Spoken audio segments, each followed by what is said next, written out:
welcome you all. My name is Piyush Halani. I work as an assistant professor in Biani Group of Colleges.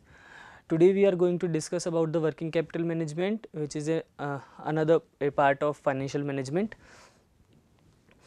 Working capital management जो हम पढ़ रहे हैं, इसके अंदर हम बिजनेस में वर्किंग कैपिटल को मैनेज करने के बारे में पढ़ेंगे. वर्किंग कैपिटल होता क्या है? बिजनेस में टोटल कैपिटल का वो पोर्शन या वो पार्ट जिसको हम बिजनेस की शॉर्ट टर्म एसेट को फाइनेंस करने के लिए काम में लेते हैं या बिजनेस की करंट एसेट को फाइनेंस करने के लिए काम में लेते हैं, वो वर्किंग कैपिटल कहलाती है.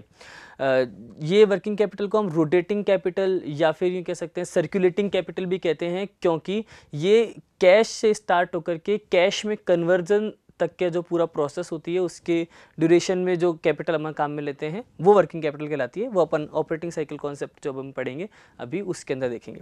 दो तरह के कॉन्सेप्ट हैं पढ़ने के, बैलेंस शीट कॉन्सेप्ट और ऑपरेटिंग साइकिल कॉन्सेप्ट, या फिर ट्रेडिशनल कॉन्सेप्ट और modern concept we can say. तो बैलेंस शीट कॉन्सेप्ट में अंदर हम क्या कहते हैं कि बैलेंस शीट के अंदर जो हम पोर्शन देखते हैं वर्किंग कैपिटल का, उसके अकॉर्डिंग अगर हम देखेंगे तो दो तरह की वर्किंग कैपिटल होती है, ग्रॉस वर्किंग कैपिटल या net working capital. Gross working capital हम बोलते हैं टोटल ऑफ करंट एसेट को.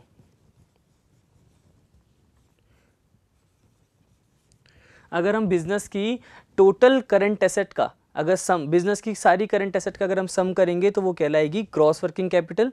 और अगर हम बिजनेस की टोटल करंट एसेट्स में से करंट लायबिलिटी को लेस करेंगे तो वो हमारी कहलाएगी नेट वर्किंग कैपिटल.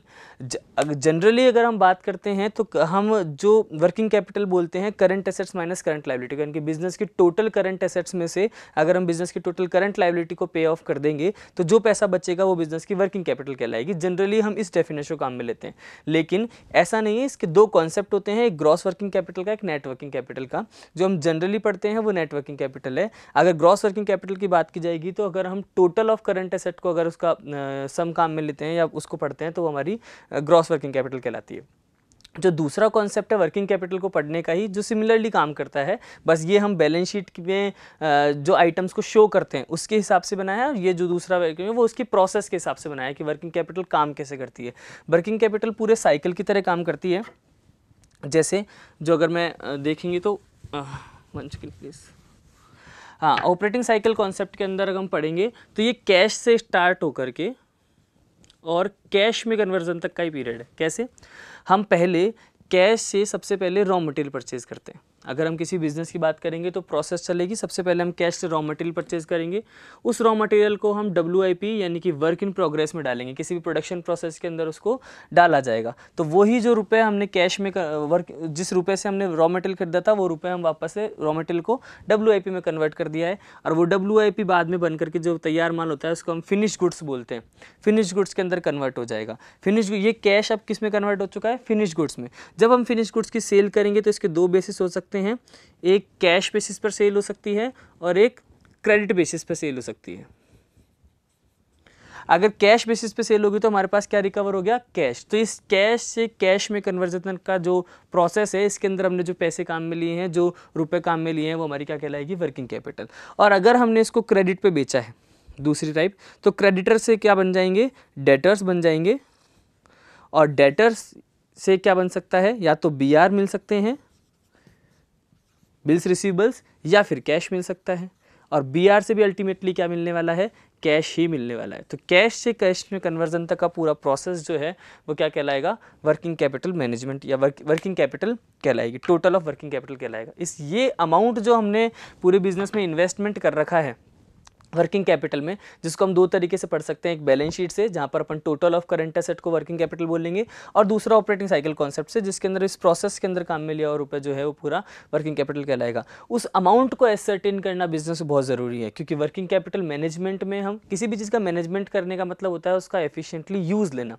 तो जब वर्किंग कैपिटल मैनेजमेंट की बात कर रहे हैं तो हम वर्किंग कैपिटल को बिजनेस में कितना अच्छे तरीके से काम में ले सकते हैं, उसके लिए सबसे पहले ज़रूरत यह है कि हमको ये पता चले कि बिजनेस में वर्किंग कैपिटल होनी कितनी चाहिए, उसका अमाउंट कितना होना चाहिए, ताकि हम उसका यूटिलाइजेशन अच्छे से कर सकें. तो उसकी रिक्वायरमेंट को एसर्टेन करने के लिए बिजनेस में कई तरह के मेथड होते हैं. There are lots of method. One of them is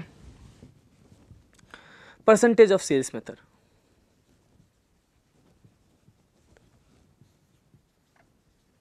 percentage of sales method के अंदर क्या होता है, हम बिजनेस में दो चीज़ें होती है, वर्किंग कैपिटल और सेल्स।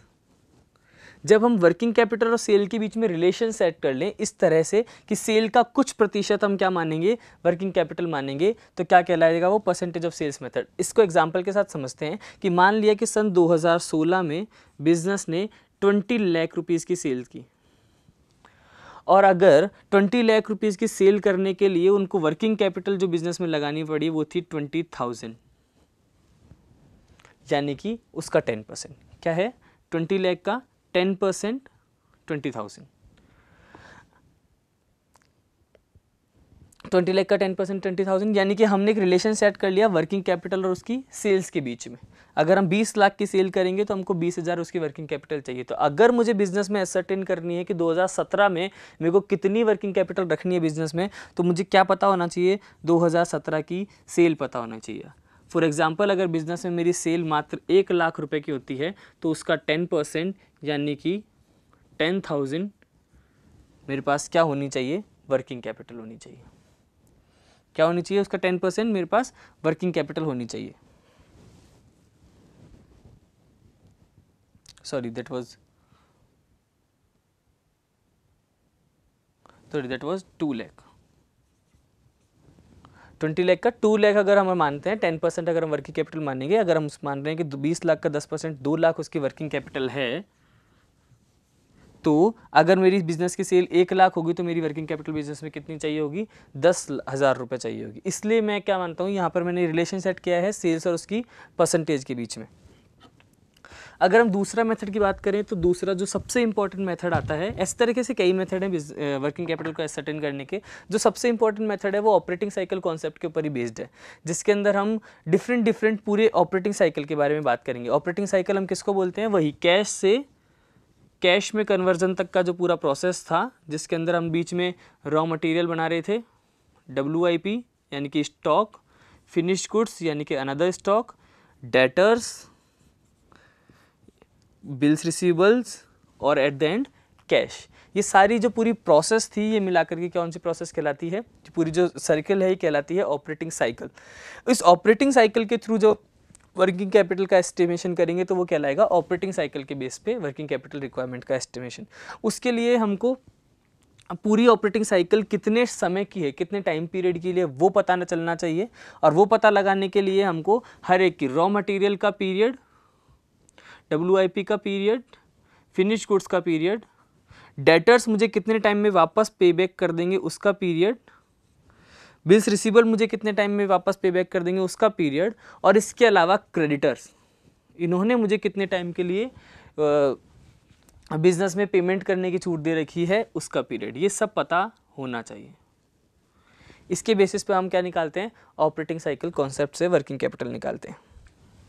सो ऑपरेटिंग साइकिल का पीरियड निकालने के लिए हम सबसे पहले क्या निकालेंगे, ऑपरेटिंग साइकिल का पीरियड। ऑपरेटिंग साइकिल का पीरियड निकालने का फॉर्मूला है raw material plus WIP plus finish goods plus debtors minus creditor, इन सब का टाइम। ये सब कितने दिन का रॉ मटेरियल हमको मेंटेन करना है, कितने दिन का वर्किंग कैपिटल, कितने दिन का फिनिश गुड्स, कितने दिन के डेटर्स, कितने दिन के क्रेडिटर, ये डेज में भी हो सकता है, ये मंथ्स में भी हो सकता है, ये हमको वीक में भी कैलकुलेशन इसकी दे सकते हैं। इन सब से हमको क्या निकलेगा, टाइम। फॉर एग्जांपल अगर मेरे बिजनेस का ऑपरेटिंग साइकिल 40 डेज़ का है, वो कैसे निकला, वो इन सब की कैलकुलेशन के हिसाब से निकला। माना कि मेरे बिजनेस का ऑपरेटिंग साइकिल 40 डेज़ का है और मेरे बिजनेस में फॉर एग्जांपल अगर सपोज करते हैं 360 डेज इन ईयर हैं, ठीक है, तो हमारे बिजनेस में नंबर ऑफ ऑपरेटिंग साइकिल कितने होंगे, 9। इससे हमको क्या निकलेगा, बिजनेस में नंबर ऑफ ऑपरेटिंग साइकिल निकलेगा, जो ऑपरेटिंग साइकिल निकालने के लिए सबसे ज़्यादा इंपॉर्टेंट है। अब इन सब की कैलकुलेशन के लिए, रॉ मटेरियल की कैलकुलेशन के WIP, finish goods, debtor, creditor, इन सब की कैलकुलेशन के लिए डिफरेंट फार्मूलाज होते हैं और ये कंप्लीट मिलकर के एक पूरा मेथड बनता है, जिससे हम नेक्स्ट वीडियो में पढ़ेंगे। आज हमने एक इसका सिंपल मेथड पढ़ा, परसेंटेज ऑफ सेल्स मेथड, और इसके कॉन्सेप्ट्स पढ़े बेसिक। अब हम जो नेक्स्ट वीडियो है उसके अंदर ऑपरेटिंग साइकिल कॉन्सेप्ट, जो इस वर्किंग कैपिटल रिक्वायरमेंट असरटेनमेंट करने का सबसे ज़्यादा इंपॉर्टेंट टॉपिक है, उसको हम अपनी नेक्स्ट वीडियो में देखेंगे। Thank you for the day and subscribe the channel gurukp.com।